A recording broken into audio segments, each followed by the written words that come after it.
رونو قبر تار زای چهر منا کړی زړ ګلان په ماشین دی چهر منا کړی زړ ګلان په ماشین دی چهر منا کړی رونو قبر تار زای چهر منا کړی زړ ګلان په ماشین دی چهر منا کړی زړ ګلان په ماشین دی چهر منا کړی چې میکاله په مزار باندې تیریږي چې میکاله په مزار باندې تیریږي تش نظر تا کوي چې هر منا کړی زړ ګلان په ماشین دی چې هر منا کړی زړ ګلان په ماشین دی چې هر منا کړی رونو قبر تار زای چې هر منا کړی زړ ګلان سر زمان سامان زمان زار شتر جانان زمان سر زمان سامان زمان زار شتر جانان زمان سر زمان سامان زمان وی عاقل وگولی سماتا مرگین پریدی سڑے خپل رضاتا دا اجل سوار پا تخت بدل راشی ناگہان بتالا شوایم تاتا دا اجل سوار پا تخت بدل راشی ناگہان بتالا شوایم تاتا ڈیرے ماں تکڑی مرائی دا کبر جنو تکبیر تاج و تخت و ختم نبوت نعرہ تکبیر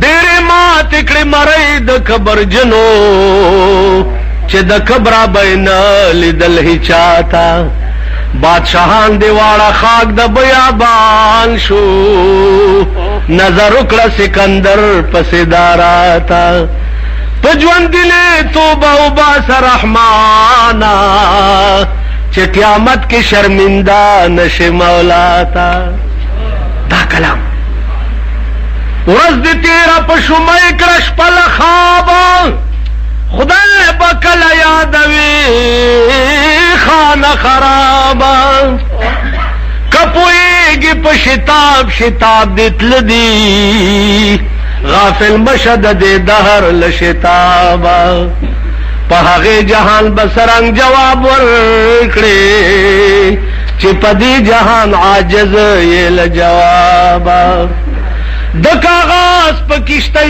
وینز سرا پندو کے پا سر دیو داغی مالک تا شپارس کولو تروا دیتا سوچو کئی کور تا چورا سیدھ دروازے اٹھا کولا سڑے رہوت علیک سلیک وشو خیر شسے ورطے داستا خادمہ دا تبینی ولی دا وقتیم دیر تیر کو دا پندو کے راوڑیم نشو او زی شپارسم کوم کدیلت سزا ورکیا مال راکا خوچی دیتا سونوائی یہودی فوراً دا رسول اللہ صلی اللہ علیہ وسلم پخپو کی پریوت او ویوی چی لا الہ الا اللہ محمد رسول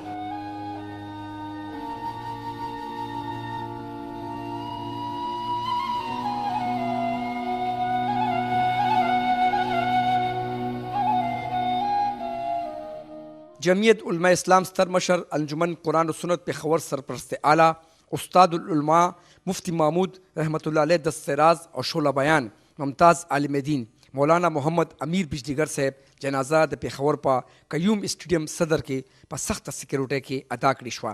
جنازه کې په لکو خلکو ګډون کړی و. جنازې مونږ نه وروستو خپل کلي در آدم خیل کې خاورو ته وسپارلی شو.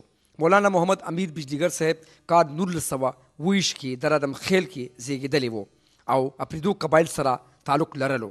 مولانا محمد امیر بجلیگر یو دینی او مذهبي کورنۍ سره تعلق لرلو او په کال 1950 کې دارالعلوم سرحد نه فارغ التحصیل شوی و او تر ډیر وخته پورې خدای بخښلي هم په دې مدرسه کې مشر و. مولانا محمد امیر بجلیگر د ملک په ګوټ ګوټ کې یو شمېر شاګردان وو. خدای بخښلي د امریت خلاف ډېرې هلې ځلې هم کړې وې او جنرال ضیاءالحق په دور حکومت کې څو کالو پورې جیل کې هم بندیوان کړی شوی و. سید احمد شهید او شهید شهید نه راواخلې تر اوسه پورې د دینی خلکو د اسلامي خلکو د اسلامي تحریکونو مرکز پاتې شوی او نن تاسو وکتل چې یو عام الحمدلله د علاقې یو مقامي عالم و، خو د دې خلکو د اسلام سره او د دین سره د مینې په بنیاد باندې الحمدلله زرګونه او لکونه خلک د هغې په جنازه کې شریک وو. د ټول ښار ټولو صوبه خیبر پښتونخوا چې ده دړمنه ده، غمجنه ده، خو به دا حق لاره ده او عالمو د علماو تربیت یې کړی و، علم ورکړی او د پیښور دپاره خو یو روح روا و. د دې د جنازې اکثریت د دې حقایق د حق دلیل و چې ډېر لوی عالمو ډېر خدمت یې کړی د اسلام او د سیاسي جدوجهد کې د یو حصه وه. جیل ته هم تللی و، د حضرت مولانا مفتي محمود صاحب ملګری و، د هغې سره وخت تېر کړی و. زه دا وایم چې نن موږ دلته پېښور کې یتیمانان شو. په هره طریقه باندې د هغوی کوشش دا و چې دا خلک په رای راست باندې راشي. کله کله به ما ته ووي چې دا زه چې کله کله کنزل وکړم په تقریر کې، نو دا کنزل هم زه د دې غوسې نه کوم چې دا خلک نصیحت ولې نه مني. زه ورته سمه خبره کوم.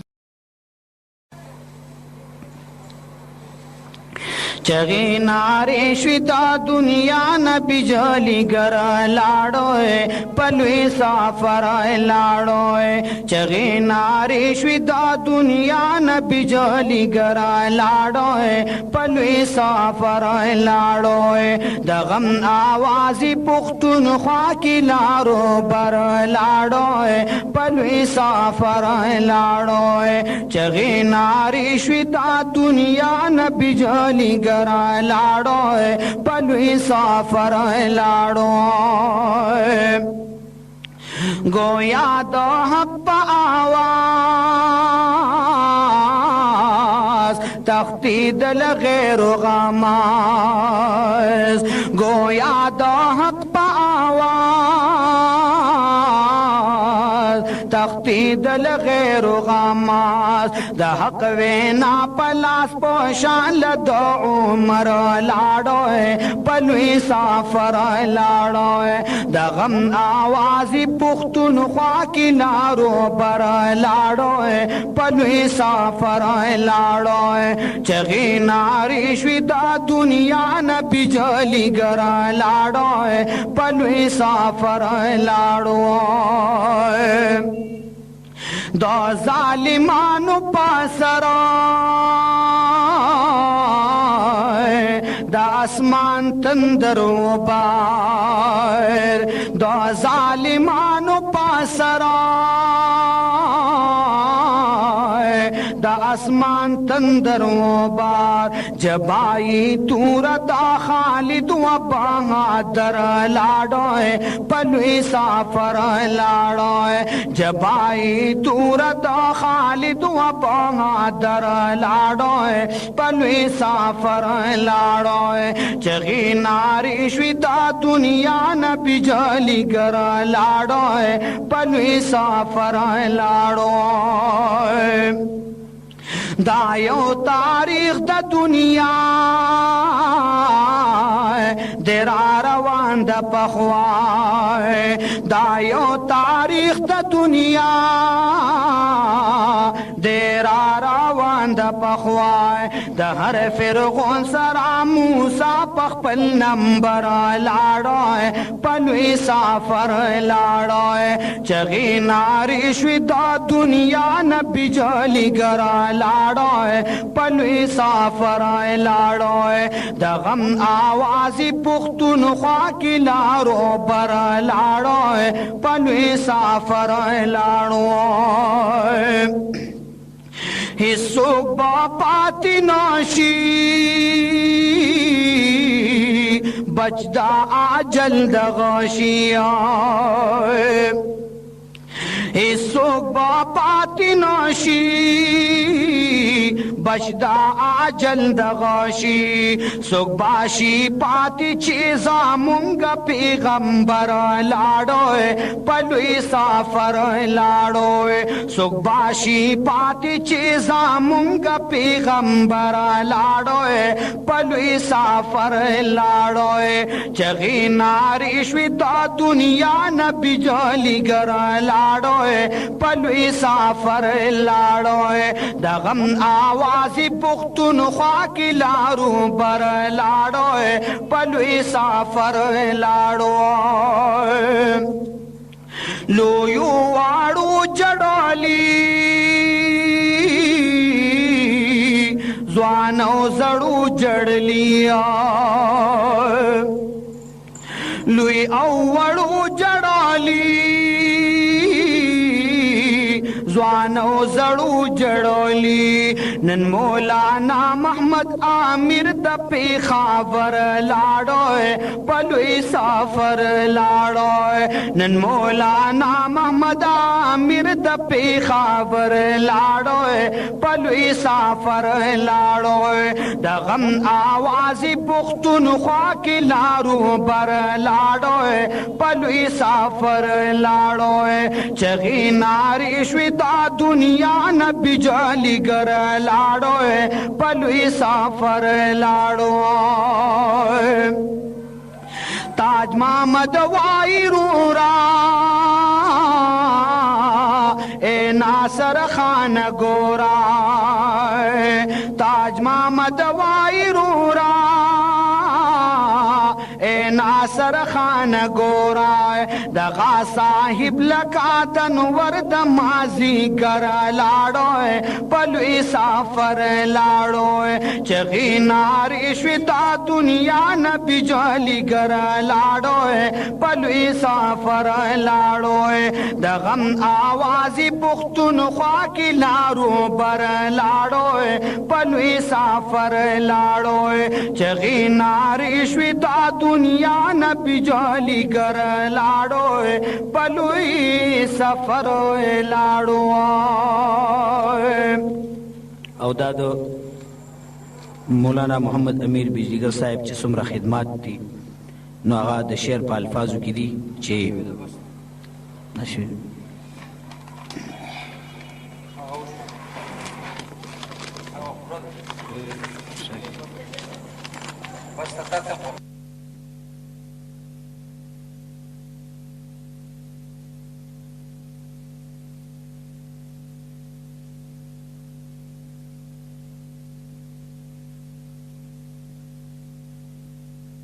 یو سړی رانه تپوس وکړو چې مولانا صاحب تا په تقریر کې ویلي چې د رسول الله صلی الله علیه وسلم تصویر مبارک مړي ته په قبر کې ښایي دا رښتیا دي مل دا خو حدیث کې راغلي ما كنت تقول في حق هذا الرجل مړي ته د رسول الله تصویر ورته راوړي او ورته وایي چې او مړیا د دې متعلق دې څه خیال په دنیا کې نو که تا د هغه د زلفو او د هغه د چهرې عشق کړی په دنیا کې خو به وایي چې هذا محمد رسول الله ټیک شو نو ما ورته وی چې ته به ورته څه وې نو ما زه به ورته وایم د ملایکو ته چې بو مې ځای دلبر لا بو مې ځای دلبر لا لاس تړلې په تعظیما بو مې ځای دلبر لا بو مې ځای دلبر لا لاس تړلې په تعظیما بو مې ځای دلبر لا اوس چې په قبر کې مړی خښ کي خپلو پردي چې ټول لاړ شي که نه ټیک شي خپلو پردو دور کړما ستا مینې رنځور کړما خپلو پردو دور کړما ستا مینې رنځور کړما نشتا بیلتا میں بل حکیما نشتا بیلتا میں بل حکیما بیا نم دے بجلی گر زمان شوے خاوری پا سر زمان نم دے بجلی گر زمان شوے خاوری پا سر زمان کلبا نظر کړي په یتیما کلبا نظر کړي په یتیما لیګر د پښتونخوا یو پیژندل شوی دینی عالم دی او د بیان یو ځانګړی اسلوب لري او دا ظرفیت لري چې ډیر خلک په ځان راټول کړي د هغوی پام ځان ته واړوي او تر ګنټو ګنټو یې بوخت وساتي مولانا بجلیګر د دې لپاره هم مشهور دی چې هر چا ته سپینه خبره کوي او ډیرې داسې خبرې چې نور ملایان په ابجدو کې کوي دی په آزاد او په ډاګه کوي خو پر ده باندې دا نیوکه هم کیږي چې د میرمنو خلاف په نامناسبه ژبه خبرې کوي د نوموړي سره خالد خان خیشکي مرکه کړې او ډېرې پوښتنې ترې کړې. مولانا صاحب که دا مراته وایي چې تاسو خپل نوم څه دی؟ تاسو خو خلک د بجلیګر مولانا په نوم پیژني. ما خپل نوم محمد امیر دی او بجلیګر کې صدر کې چې دی MS بجلیګر دی که زه 22 سال امام وم. بیا به د جلسو والا چې زما نوم په پوسټر کې ورکولو نو هغې کې به مولانا بجلیګر په نوم زه مشهور کړی وم. نو هغه دومره عام شو چې زما نوم چاله نه ورځي. مولانا صاحب تاسو د علم د زده کړه د کله نه شروع کړې ده؟ کوم ځای مو د علم زده کړه کړې؟ علم چې څه وخت کې ما کولو په هغه وخت کې د مدرسې نه وي. یو مولانا صاحب و چې هغه د افغانستان د هرات او هغه په دیوبند کې د شاه انور شاه کشمیري صاحب نه دوره کړې وه او سیټي کریم بخش هغه وخت کې د محبت خان صاحب جومات مشر و. نو مولانا صاحب چې راغی څه وخت کې نو هغه دلته په محبت خان صاحب جومات کې استاد ولګولو، طالبانو ته به سبق وایي. نو هغه سره مونږ 8 کاله سبق ویلی دی او د هغه د تقوا دا علم و چې په 8 کاله کې مونږ سره 8 خبرې نه دي کړي سوا د سبق ویلو نه. سبق به مونږ ووایي نو بیا به ویل چې بار کښېنئ تکرار کوئ که نه او دی به په مانځه ودرېدو یا به درس کولو یا به مونځونه کول یا به وظایف کول. 8 کاله هغه سره مونږ داسې کړي. تاسو بیا دیوبند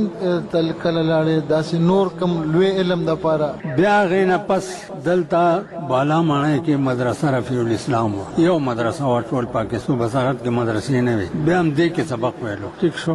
بیا خارجي علماو پخوا به په جوماتونو کې درس کېدو دا مدرسې نه وي. نو ما به 3 ټایمه سبق ویلي. یو سحر به مسجد حبیب باچا صاحب د بالا ماڼۍ مشهور عالم و پخوانی. سحر مانځه پسې هغه په نه سبق ویلو. بیا به د غرمې د رفیع الاسلام مدرسې ته راتلم او مازدیګر مانځه پسې د بالا ماڼۍ کې تالا جومات باندې مشهور دی هغې کې یو مولانا صاحب و بیا به هغه نه سبق ویل. دا صرف ما دا کولو ورځ به مې هسې نه تېروله. خیال دې راغی. بیا هغې نه پس مولانا ایوب جان بنوري صاحب د سیول کوارټرو مولانا صاحب، مولانا ادریس صاحب د تورو چې یونیورسټۍ کې اسلامک سنټر کې مو هغې دلته په دې سیول کوارټر کې مدرسه جوړه که نه مدرسه یې جوړه کړه نو مونږ هغې ته لاړو. دا رفیع الاسلام مدرسه چې وه دا بند شوه. نو هغه مدرسه چې وه هغې کې دوره حدیث شروع شو. نو لومبی کال خو دوره حدیث پکې زمونږ ملګري و هغې وویلو او دویم کال پکې بیا مونږ شروع. بیا دا مدرسه چې وه بیرسکو دروازې نه دننه د غلام جیلاني صاحب جومات چې دا 2 تلاو جومات باندې مشهور نو مدرسه هغې ته لاړه. دا کوارټر زیات تنګ و. هغې کې بیا ټول علما چې وو پکې هغه د دیوبند فارغ وو. خیال دې راغی. مولانا عبداللطیف صاحب و، کابل مولانا صاحب باندې مشهور و، محمد عمر نامه باندې مشهور و، مولانا ایوب جان بنوري صاحب دا خو د دیوبند خاص. نو دوی به بیا درس کولو. بیا دوره مونږ شروع کړه. بیا بنوري صاحب همدې مدرسه کې زه مدرس کړم. بیا 19 کاله دې کې زه مدرس. ما ټول فنون خارجي ویلي وو ځکه چې مدرسې نه وې که نه چېرته د ټاپ عالم به زه به ورپسې تلمه. یو مثنوي مانه پاتې وه هغې کې جبه یو کلی دی هغې کې یو مولانا صاحب و چې د هغه قریبا 145 سال عمر و. نو مثنوي هغه له ورتله نور چاله نه ورتله. نو زه هغه پسې لاړم. ما ورته ویل چې ما خو فنون ټول خلاص کړي دي او دوره مې وکړه او یو مثنوي رانه پاتې ده. ویل بچیا ته به کوم ځای نه راځئ؟ ما ورته ویلې چې زه به پېښور نه د دارالعلوم سرحد کې مدرس یم. نو هغه وایي چې خو 14 میله دی. مال زما وزر شته خو ته راته غاړه کېده. ویلو ښه نو 1 بجې ته راځه او مونځ به دلې کې بیا به سبق وایو تر مازدیګره بیا به ځې. نو 1 بجې ته به هلته ورسېدم. روټۍ به مې هغه سره وخوړه او ماسپښین مونځ به مو کو بیا به سبق شروع مازدیګر مانځه پورې. مازدیګر مانځه نه پس به بیا بجلیګر ته راتلم. هلته زه امام وم که نه باډر لین ته مخامخ نه دی. 1.5 کال مې دا کار کړی. اوس په تمام پاکستان کې جو ګورې د مثنوي ملا به پیدا نه کړي. مولانا صاحب بیا عصري تعلیم یا دنیاوي زده کړه مو کړې ده؟ کل زده کړه په بچپن کې په دې 2 تلاو جومات کې یو پرایمري سکول و څلورمه پورې چې هغه د تورمزو حاجي صاحب جوړ کړی و. مومندو کې اوس ښخ نه دی غازي آباد کې هغه جوړ کړی و. نو هغې علما ماسټران هم وو علما دغه مو قرآن به هم پکې ښودو سکول به هم پکې دا کولو. دا نصیر الله بابر هم مونږ سره پکې ملګری و. هغه ملګري ټول مړه شوي دي. بابر خو اوس مړ شو که نه دا هم زما د بچپن ملګری و. نو دې ټولو ماشومانو هلته سبق ویلی څلورمه پورې هغې نه پس د علم شوق ته زه لاړم. ستاسو عمر څومره دی؟ تاسو خو ډېر ضعیف ښکارېد. زما څه کم 80 کاله به وي. که دا مو راته ووایي مولانا صاحب چې ستاسو څو بچي دي یا څو لوستي مو دي تاسو د خپلې کورنۍ په هکله که زموږ اورېدونکو ته ووایي. زما 3 زامن دي او 3 لوڼه دي. ټیک شو. یو زوی مې معلم دی او بل زوی مې مستقریب ده عالم شي او مشر زوی زما چې دی هغه دنیایي کاروبار او لوڼه مې 3 واده دي. تاسو نوسي به هم وي نو هغې زده کړه کوي علم حاصلوي؟ نوسي زما اکثر چې دی هغه اقرا سپېږدي. اقرا نه دی. اوس کم زوی چې زما عالم دی د هغه زوی اقرا کې قرآن هم یاد کړي. اول اقرا کې خدا قانون دی که نه چې اول په قرآن یاد کړي بیا په 10 پورې سکول ووایي بیا ورته کتابونه ښایي. نو د هغه زوی چې دی د عالم زوی لارې مری خرابه وه پرون د جمعې مونځ هغه ورکړی دی. داسې خطبه یې ویلې ده زه درته نه شم ویلی. بل نوسی مې دی هغه محافظ دی بل دی هغه محافظ دی اقرا کې. د جینکو د تعلیم په هکله تاسو څه وایئ؟ تاسو نوسی به هم وي؟ زما نوسی چې دي هغه مفتي غلام الرحمن نه دی. مفتي غلام الرحمن سره ټول مذهبي درسونه یې که نه. زما نوسی پکې پروسه کال یوې خو د حدیثو دوره م وکړه. نورې دوه دي پکې هغه هم قریبي دي. اوس خیال دې راغی یوه پکې وه هغه حافظه شوې ده اوس واده شوې ده. مولانا صاحب تاسو خو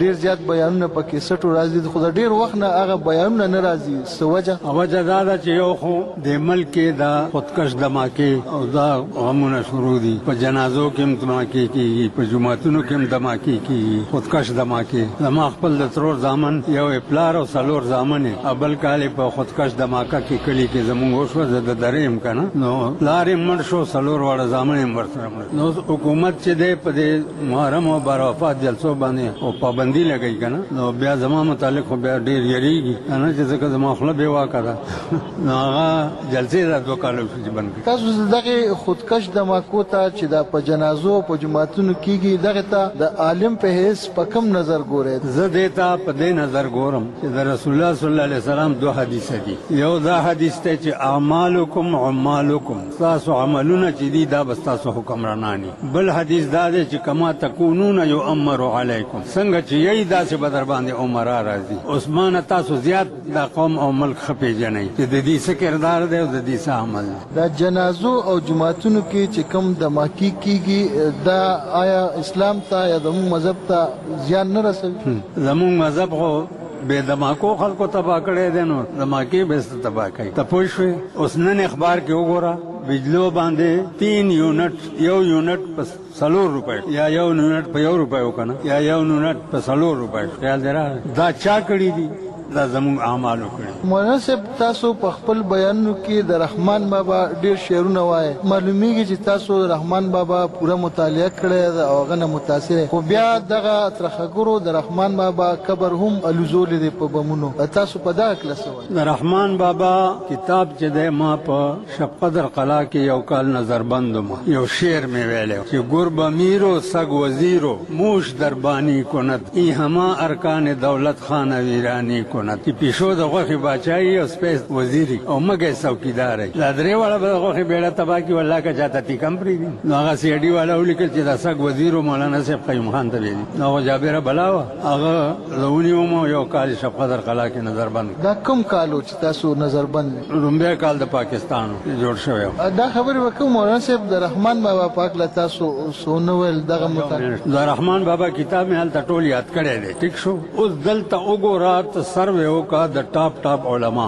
یو میاں درګل صاحب د سخاکوټ اسیر مالټا چې شیخ الهند سره په مالټا کې 4 کاله کېدو اپ د مین رحمان بابا کلام باندې. زه به چې سوات ته جلسو ته تلم نو 2 غنټې به مخکې روانېدم 2 غنټې به مې هغه سره تېرولې سخاکوټ. نو زه به چې ولیدم ما ته ویل چې بیجګره چپ مه کښېنه قصیده ووایه. خیال دې راغی. نو یو ورځ مې ورته دا اشعار وویل چې اسم حاصل نه کړه په شیخای په ملای کې اسم حاصل نه کړه په شیخای په ملای کې پس لدې میں وار دے ہر چشی پا میخانا پام کو د منصور غندی پدار نش رحمانا پام کو د منصور غندی پدار نش رحمانا ډېرې دا د عشق خبرې مکړه نادانه چې دا اشعار مې ورته وویل هغه داسې ناست و یو اف یې وکړو ما ورته ولي دي ویلې بچیه د دې سړي یو شي ته زاریان یم چې نن نه دا 400 کاله مخکې دا دومره لوی علم چېرته و چې ده کړی و هغه باریکات د تصوف چې ده په یو شعر کې حل کړي دي نن نه 1000 کاله مخکې امام غزالي تېر شوی دی هغه نه دي حل کړي. مولانا صاحب څنګه چې تاسو ووایئ چې بیا تاسو سیاسي بیانونه هم ورکول او سیاسي یو ګوند سره یا پارټۍ سره مو تړون و سیاسي دغه کې زه مولانا یوسف بنوري صاحب د کراچي ټاون پېژنې به که نه هغه به چې دلته راغی نو زه به 3 ورځې مدرسې نه چوټي کولم د هغه 3 ځایونه وو د کتو یو لنډي کوتل کې صاحبزاده صدیق صاحب هغه سره به یې شپه کوله زه به ورسره وم یو به د یونیورسټۍ مولانا اشرف صاحب هغه نامونه لاندې شل نو ویلچیر کې به ګرځېدو او د کراچۍ د ټاپ استازو د دنیا او تبلیغي جماعت کې ډېر لوی کردار و یو شپه به هغه سره او یو ورځ به شیخ حبیب صاحب جماعت د قبر سره شیخ حبیب صاحب دی لیدلی زیارت نو څه دی لیدلی باغ ناران دی لیدلی حیات آباد کې او شیخ حبیب صاحب دی نه دی لیدلی دا واوره مولانا یوسف بنوري صاحب شیخ حبیب صاحب زیارت چې دی دا د شیخ حبیب صاحب د حضرت بنوري صاحب رحمت الله علیه 400 کاله مخکې چې تېر شوی دی د هغه خلیفه و هغې سره مقبره ده د دې بنوري سیدانو هغې کې د مولانا یوسف مور ښخه وه دا د مور قبر ته بتلو نو اول به شیخ حبیب صاحب ته لاړو بیا به د مور قبر ته لاړو خیال دې راغی نو یو ورځ څو کاله دا کار شوی و که نه یو ورځ چې راووتو ما ته وایي چې یاره برادر هغه به ما ته برادر وایي برادره زه چې د مور قبر ته راشم نو ښکاره پته راته ولګي چې څه فایده راته وشوه دا مولانا یوسف بیا کراچۍ ته تلو نو ریل ګاډي کې به تلو که نه مونږ ورسره تلي وو ګاډي کې لږ ټایم و ډبه کې مونږ هم ورسره کېناست نو ما ته وایي چې برادره که ملګرتیا کې په علماو کې چا سره نو مفتی محمود سره وکړه مفتی محمود چې و هغه د ټاپ درویش دی او هر ویښته د هغه اسلام بس ټیک ده بس چې هغه هم رخصت کو رالو قاسم علي خان جومات کې مفتی محمود صاحب و بس ما لاس وله ورکړم عاجزه ستا مرید کړم مولانا یوسف بنوري 20 کاله ما مفتی محمود سره ملګرتیا کړې ده په 20 کاله کې قسم درته خورم چې دی ما په تیکه خوراک نه دی لیدلی 10 میاشتې وزیر اعلی ما د بنګله کې چرګ حلال کړی نه دی لیدلی 10 روپۍ ورځ د هغه د بنګلې د روټۍ خرڅ و خوټ کېدلي دال به یې خوړه کله به یې ماښام ما ته ټلیفون وکړو چې راځئ نه ما به نه ځي ویل به مړی بالې وخورې ما به ورته چې زه بیمار نه یم چې پرهیز مې دی تا بنګله کې وخوټ کېدلي دال ما ته ویل یاره خو ډېر ورانې نو مولانا صاحب اوس هم هغه ګوند سره لکه جمعیت علما اسلام سره تړون لري مولانا فضل الرحمن ملګری دا اعلان ما په دیوبند کانفرنس نه وشوی جی ټي روډ باندې په دیوبند کانفرنس کې ما دا اعلان کړی دی چې ما سیاست مفتی محمود صاحب سره دفن کړی دی په قبر کې سیاست مذهب سره کوم دنیا سره نه کوم ټیک شو او 3 شیونه به قبر له په سر وړم د شیخ الهند نظریه د مولانا حسین احمد مدني صاحب بیعت چې ماتې کړی دی دیوبند او د مفتی محمود 20 کاله ملګرتیا بس نور به سیاسي خلک ما ته رانږدې کېږئ نه تاسو چې خبرو که چې مفتی محمود صاحب ډېر عاجز طبیعت سره و داسې خوراکونه به کول چې هغه به ډېر زیات د عاجزۍ علامه مولایان خو ډېر زیات خوراکونه کوي اوس دا کوم چې سیاسي مولایان دي ډېر خوراک سره صحت ګورئ نو پوه شوې بیا مولانا صاحب تاسو چې کوم بیانونه ورکوئ خپل ستاسو کیسټې دي تاسو خپل کوم جومات هغې کې بیا یو خبره کېږي چې تاسو په هغې کې ډېر زیات سختې خبرې کوئ یعنې کنزل هم پکې بعضې ټیم کوئ دا د خپلې غصې نه کوئ که دا مودت قسم په خدای دی چې دا د غصې نه په زندګۍ کې که چا په پېښور کې ثابته کړه چې بېدیګر مولا د چا واده ته تللی دی که چا دا ثابته کړه د خپلو زامنو ودونه مې کړي دي که دا چا ثابته کړه چې ما یا کارډ چاپ کړی یا مې پې روټۍ ورکړي بیا هم منم تلی یم کلي ته د درې ښځې مې ورته کړي دي نکاح مې تړلی دی او راوستې مې ده 3 لوڼه مې واده کړي دي ورته مې ویلي دي چې کم جنج راوستو دلته اوبه هم نشته 2 کسه ښځې او 2 سړي راشئ او نکاح وتړئ یو ځای د دې مطلب دا چې تاسو د درې پیدایش تاسو دره کې شوي وو دره کې پیدا شو نور خاندان مو هلته اوسېږي په دره کې که هغه هم پېښور ټول هلته دي صرف زما پلار او نیکه چې وو هغه د دښمنۍ د وجې پېښور ته راغلي افریدي خو دښمنۍ ډېرې کوي که نه پېښور ته راغلي او مولانا صاحب زه چې ستاسو ته وګورم اوس هم تاسو په خپل دکان کې ناست یې نو په دې عمر کې یا د دې نه مخکې به تاسو خپل روزګار هم کولو کاروبار به مو کولو که صرف دغه امامتۍ دغه ته ناست روزګار زما نور 22 کاله بېدیګر کې ما هم 26 روپۍ مې تنخوا وه او د ورځې به مې ټوله ورځ سبقونه وي او پلار مې چې و نو هغه هم په بېدیګر کې څوکیدار و یا په دره کې زمونږ غوندې څوکونه یا په دلته پېښور کې زمونږ غوندې غریب څوک نه دا دغه زمانه وه چې خرچونو باندې پیسې نه دغه نه کېده د تاوان 3 انې سیر غوښه وه او په 2 پیسې سیر چڼو دال نو په روژه غوندې وخت کې د 6 پیسو نیم سیر غوښه او د 2 پیسو نیم سیر د چڼو دال او هغه وخت کې به د کسابانو دومره وازده ورکوله چې ټوله کټوای به پې پخه شوه غوړو ته به ضرورت نه ستاسو کور خو ما لیدلی دی ماشاءالله ښه پوخ دی د هغې نه پته لګي چې ستاسو اوس د الله مهرباني ده تاسو باندې که ما په کورونو یوه پیسه نه ده لګولې دا راته درېوالو جوړ کړي مولانا صاحب تاسو ډېر زیات عقیدتمند دي مونږ وینو هغې ستاسو بیانونه اوري او بعضې مسلو باندې ستاسو حواله هم ورکوي چې بجلیګر مولانا صاحب داسې ویلي دي داسې ویلي خو بیا که مونږ وګورو تاسو ته هم ګیله کوي چې عمل پې څوک نه کوي د دې څه خاص وجه چې د وطن نه مونږ د چا د وجې راورک شوي چا سره هم دښمني وه زینګل نامه یې وه ورشه په ټول دره کې پوښتنه وکړه د هغه نوسی دلته راغی ویل استاد جي زه عالم کېږم نو ما ورته ویل چې ته څوک یې چې زه زینګل ماسا یم افریدی ژبه کې راته وایي ما هغه زینګل چې ما پلار یې ویشتی و 15 ډزه وایي چې او بار موټر ولاړو مال کېنه دی موټر او یېرېدو چې ګینې لړکۍ مې خیر کېناستو موټر کې مالګو منډۍ ته مې بوتلو قاری فیاض نه دی هغه ته مې ویل چې مهر باپ کے قاتل کا نواسا ہے اور اس کو میں عالم بنانا چاہتا بس داخلے کو 8 کاله په درس نظامی ہوئے په خاص نظر باندې چې 8 کاله پس بیا راغی ما ته ویل چې استاد جي 8 کاله خو درس نظامی ختم شو مالو دوره چېرته کې په دې مې پوه ویل زه مولانا سنجان صاحب سره بیا مې هلته بوتلو وایي چې دا زما د پلار د قاتل نوسی دی او دوره بدلته کوي هغه داسې وی بل نورې خبرې مه کوه هغه دې سر له یو پړک ورکړو ویل دا ستا ایمان بله څوک پیدا کړي د پلار د قاتل نوسی راولې عالم کې او دورې حدیث پې کې دوره حدیث پې مولانا سنجان صاحب سره و بیا ما به د درې د اختر مونځ چې دی دره کې کولو د ټولې درې به یو مونځ و او ما کولو کم از کم 30-35 کال هغه هلک ته مې وویل چې هلکه عالم خو شوې چې زه تقریر له د اختر په ورځ درشم نو ما ته مخامخ به کښېنې ویل چې ښه استاد جي بس راته مخامخ ناست ما تقریر شروع کړو چې درېوال مې څومره کندلي دي کا کیسټ دي اورېدي حق ته بک بشي په لاره به چې راتلم سوچ به مې کولو چې زه ترې ژوندی څنګه راووتم نو پام یې سوړلو داسې ما ویل کو دا پېژنو څوک ده چې ټول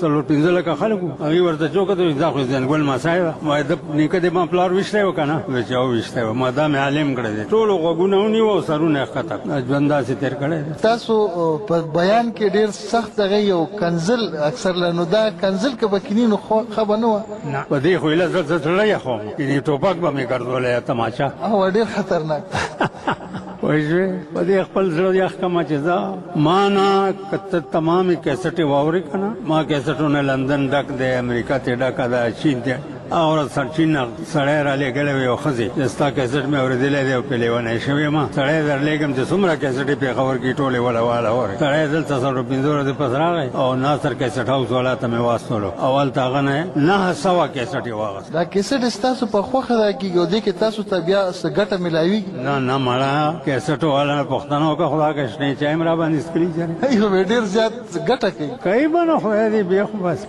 تاسو مولانا صاحب خپله شاعري کوئ نه د شاعر نه یم دا خلک چې شعرونه جوړ کړي ما ته یې ووایي او زه زیات په رحمان بابا مین یم راځه خو هغه درته نه کوم اورېدونکو ته وکړئ خیر د جي که د هغې په فایده رحمان بابا ما په قبر کې م لیدلی دی جی بالکل تاسو یو بیان کې دا ما اورېدلی دی مولانا صاحب تاسو هر وخت په حکومت تنقید کړی دی په هر حکومت مو کړی دی وایم بچیا چې څه وخت کې دغه جوړ شو پاکستان او هندوستان جدا شو مهاتما ګاندي پوښتنه وکړه د جناح صاحب نه چې وټ از یور پروګرام مسټر جناح هغه ورته ویلي چې مای پروګرام از اسلام او مای پروګرام از قرآن اوس زما دا تنقید دی چې پاکستان جوړ شوی د قرآن او د اسلام په نامه دی او قانون پکې د لارډ میکالې ولې چلیږي په کار پکې شریعت وکړه فیصلې په قرآن په کار اوس یو غلا چې سړی وکړي د 10 روپو 20 کاله کیس چلیږي که نه تاریخ دی په دغه یې کېنولي دونډونه تاریخ دی د کور د وران شي په تاریخونو باندې 15 روپۍ نشي ګټلی نو د دې نه وخت کې خو 15 کاله د ملایانو حکومت او بیا په ضیاءالحق حکومت کې هم ستاسو ملګرتیا وه هغې دغه اسلام را نه وست زما ملګرتیا نه د ملایانو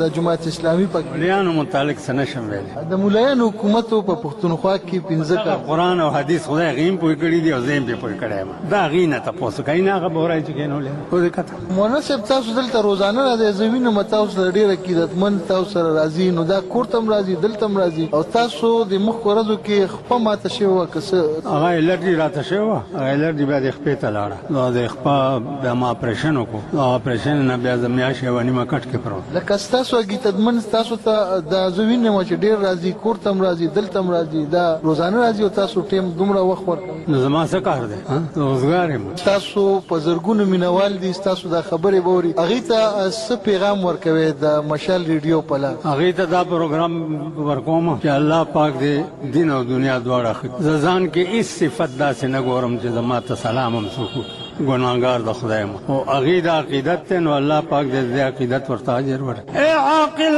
غوږونې سما تا مرګی نه پرېږدي سړی خپلې رضا ته د اجل سوار په تخت بدل راشي د اجل سوار په تخت بدل راشي ناګهانه به تالاشې وایم تا ته ډېرې ماتې کړې مرۍ د کبرجنو ډېرې ماتې کړې مرۍ د کبرجنو چې د قبره به یې نه لیدل هیچا ته بادشاهان دې واړه خاک د بیابان شو بادشاهان دې واړه خاک د بیابان شو نظر وکړه سکندر پسې دارا ته په ژوندي توبه وباسه رحمانه چې قیامت کې شرمنده نشي مولا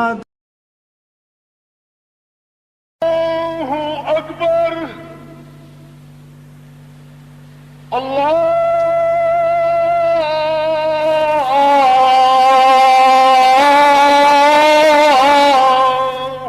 اکبر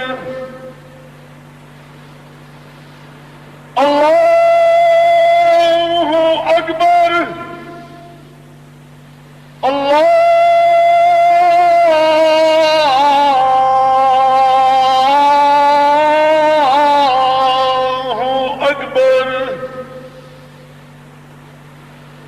أشهد أن لا إله إلا الله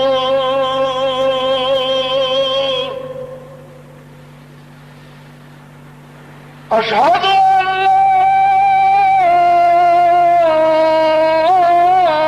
لا إله إلا الله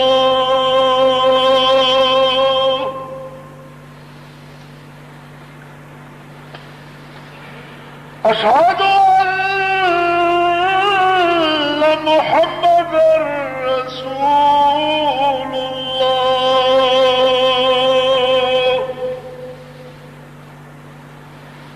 أشهد أن محمدا رسول الله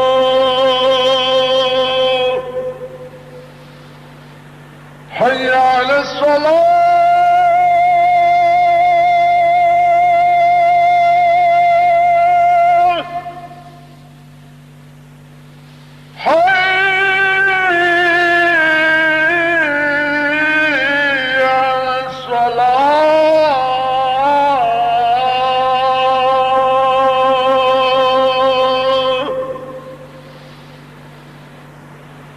حي على الفلاح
لا إله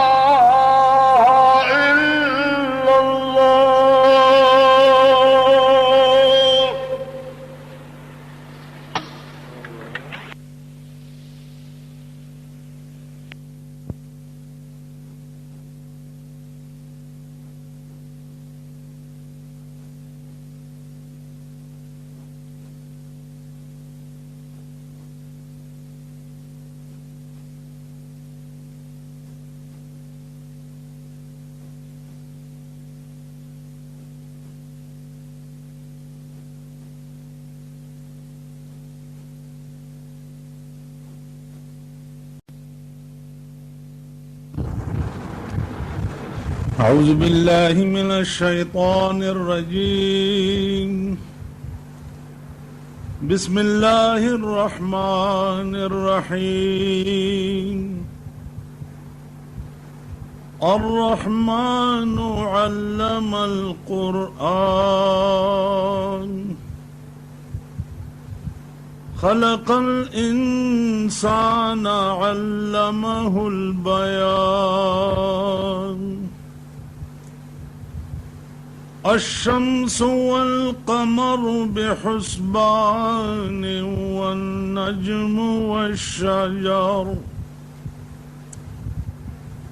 والنجم والشجر يسجدان.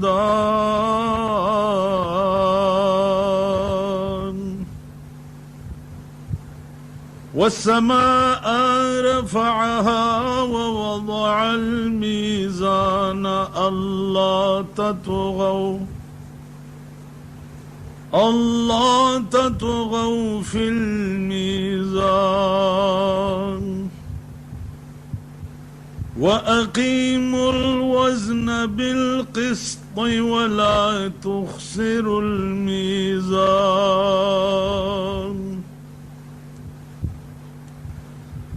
والأرض وضعها للأنعام فيها فاكهة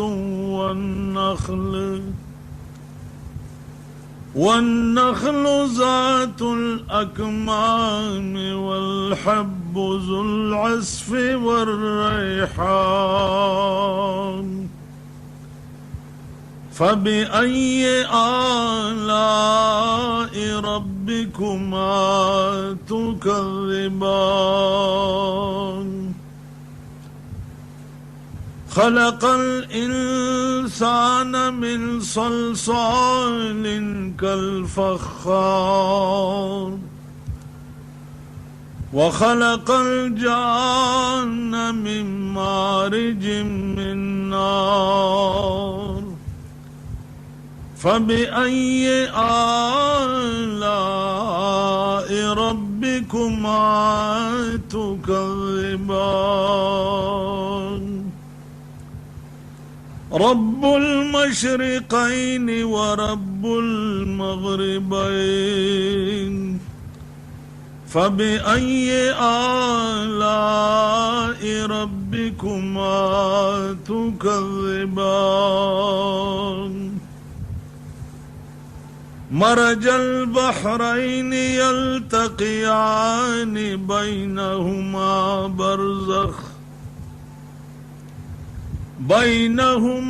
برزخ لا يبغيان.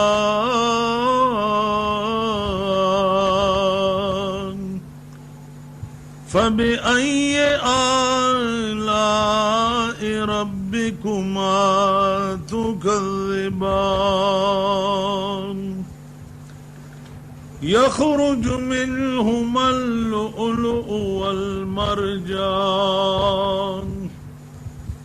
فبأي آلاء ربكما تكذبان.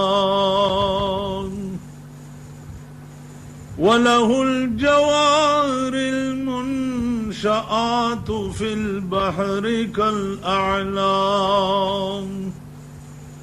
فبأي آلاء ربكما تكذبان. كل من عليها فان ويبقى وجه ربك ذو الجلال والإكرام. فبأي آلاء ربكما تكذبان. يسأله من في السماوات والأرض كل يوم هو في شأن. فبأي آلاء ربكما تكذبان. سنفرغ لكم أيها الثقلان فبأي آلاء ربكما تكذبان يا معشر الجن والإنس إن استطعتم أن تنفذوا من أقطار السماوات والأرض فانفذوا لا تنفذون إلا بسلطان فبأي آلاء ربكما تكذبان يرسل عليكما شواظ من نار ونحاس فلا تنتصران فبأي آلاء ربكما تكذبان فإذا انشقت السماء فكانت وردة كالدهان فبأي آلاء ربكما تكذبان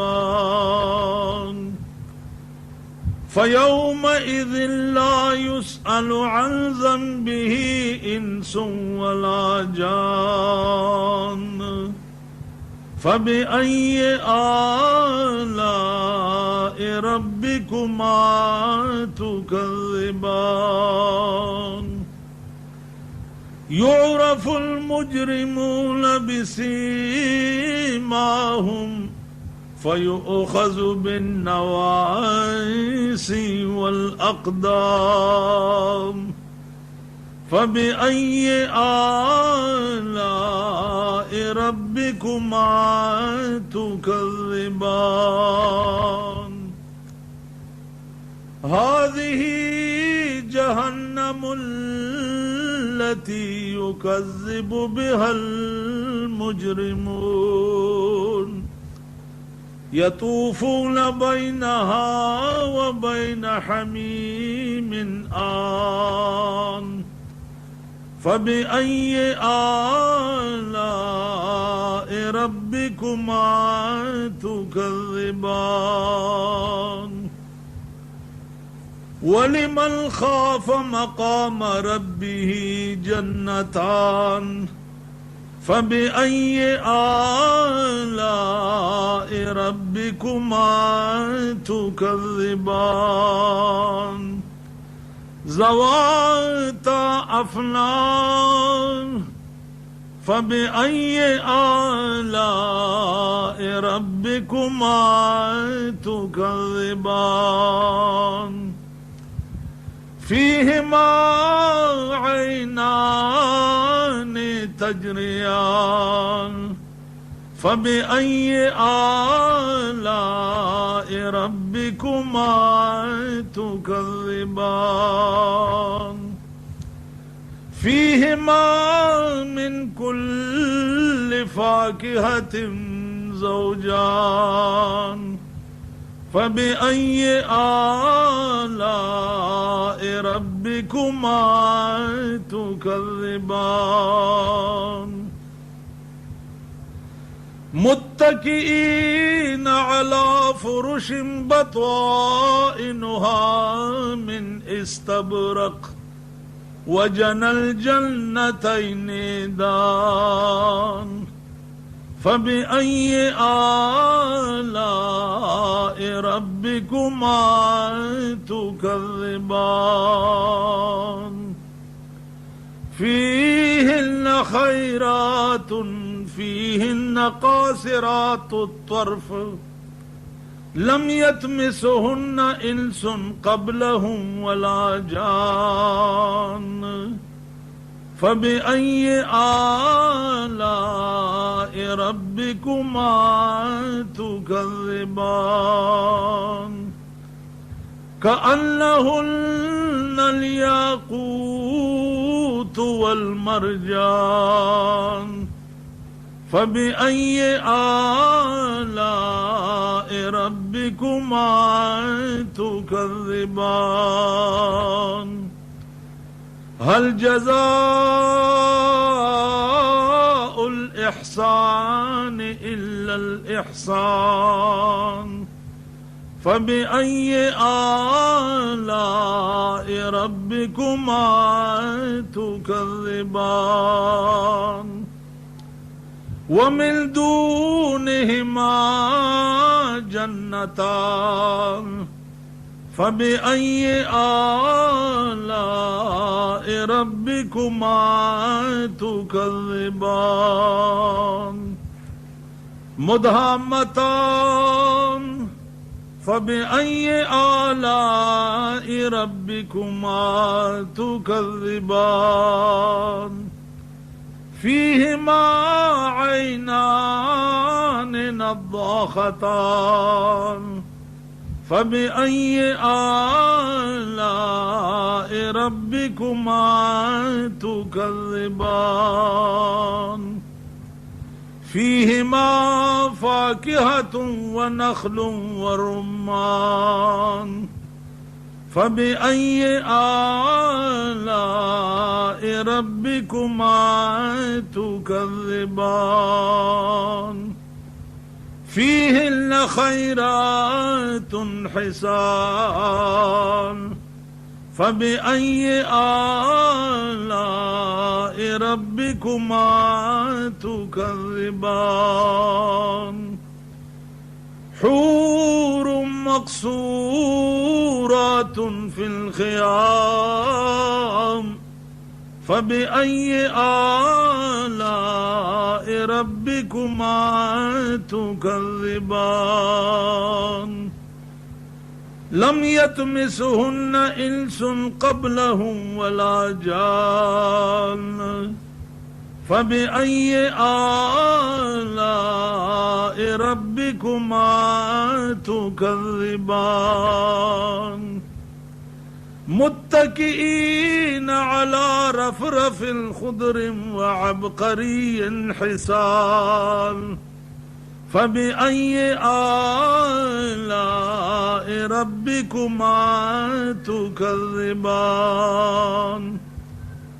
تبارك اسم ربك ذي الجلال والإكرام